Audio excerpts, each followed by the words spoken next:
బౌద్ధులు విశాఖలో నివసించారనడానికి తొట్లకొండ ఒక నిదర్శనం అని చెప్పుకోవచ్చు. ఈ కొండపైన రాతితో నిర్మించినటువంటి ఈ తొట్లు ఉన్నాయి. అందుకే దీనికి తొట్లకొండ అని పేరు వచ్చింది. అయితే లోపల ఎలా ఉంది, బౌద్ధులు నివసించినప్పుడు లోపల ఎటువంటి స్థావరాలు ఏర్పాటు చేశారు, అక్కడ లోపల ఉన్నటువంటి ఆవరణాలు ఎటువంటి అనేది ఇప్పుడు మనం చూద్దాం రండి. పర్యాటకులు అయితే మనకి మన తెలుగు వాళ్ళు కాకుండా ఇతర ప్రాంతాల నుంచి కూడా పర్యాటకులు వస్తారు. వెస్ట్ బెంగాల్, కర్ణాటక, తమిళనాడు, ఇతర రాష్ట్రాల నుంచి కూడా. అయితే ఇక్కడ ఏంటంటే 2300 సంవత్సరాలకు పైచిలుగా బౌద్ధ ఆరామం ఇక్కడ మన వెలుగులోకి వచ్చింది. 1976 సంవత్సరంలో ఇండియన్ నేవీ వాళ్ళు తమ అనువైన స్థావర నిర్మాణం కోసం హెలికాప్టర్ ద్వారా ఏరియల్ సర్వే చేస్తుండగా వాళ్ళు ఇక్కడ కనుక్కున్నారు ఉన్నట్లు. తర్వాత పురావస్తు శాఖ వాళ్ళ ఆధ్వర్యంలో ఇక్కడ త్రవ్వకాలు నిర్వహించేటప్పుడు మనకి స్తూపాలు, చైత్యాలు, విహారాలు, సమావేశ మందిరాలు, తర్వాత బుద్ధపాద వేదికలు, కపియాభూమి, ఇలాగ అనేక పురాతన కట్టడాలన్నీ కూడా వెలుగులోకి రావడం జరిగింది. ఇవే కాకుండా దీంతోపాటు కొన్ని Roman silver coins, Satavahana lead coins, Brahmi లిపి, బ్రాహ్మీ లేబుల్, చిత్రపలకాలు కూడా లభించాయి. అవన్నీ కూడా మనకి మ్యూజియంలో ప్రిజర్వ్ చేశారు.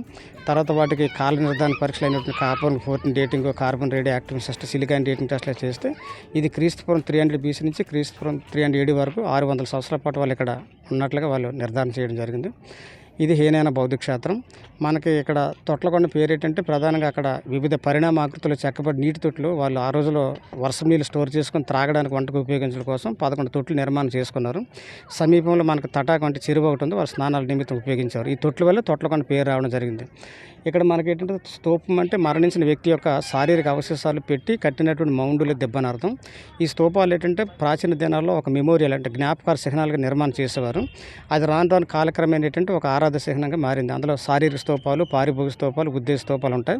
అలాగే వృత్తాకార చైత్యగ్రహాలు ఉన్నారు. చైత్యం అంటే బౌద్ధ పరిభాషలో ఒక దేవాలయం. దాంట్లో స్తూపాన్ని ఒక పూజనీయమైన వస్తువుగా ప్రతిష్ఠించి మా లోపలికి వెళ్ళి ఎటువంటి ఆటంకాలు కలిగిన రీతిలో ప్రార్థన చేస్తారు. తర్వాత విహారం అంటే బౌద్ధులు నివసించే నివాస గదులు కూడా ఉన్నాయి. తర్వాత మనకి ఆ సమావేశ మందిరం, ఆ తర్వాత వాళ్ళు కపియాభూమి కిచెన్ కాంప్లెక్స్, పాకశాల, వంటగది, భాండాగృహం, వంట సామాగ్రి స్టోర్ చేసేది, భాండాగారి స్టోర్ కీపర్ ఉండేది. ఇక్కడ ఆరామాలు వాళ్ళు నిర్మాణం చేసుకుని 600 సంవత్సరాల వరకు వాళ్ళు ఇక్కడ ఉన్నట్లుగా తెలియజేశారు. మన సమీపంలో విశాఖపట్నం భీమిలి, పావులకొండ, తొట్లకొండ, బావికొండ, అనకాపల్లి బొజ్జనకొండ, మిగతా బౌద్ధారామాలు కూడా ఉన్నాయి. అయితే వాళ్ళకి ఏంటంటే ఇలాంటి ప్రదేశాలు ప్రశాంతమైన వాతావరణానికి, సముద్ర మార్గాల ద్వారా ప్రయాణానికి అనుకూలంగా ఉంటుంది కనుక ఇలాంటి ప్రదేశాలు వాళ్ళు ఎన్నిక చేసుకొని ఆరామాలుగా నిర్మాణం చేసుకుని వాళ్ళు ఇక్కడ నివసించడానికి వాళ్ళు ఉన్నారనమాట.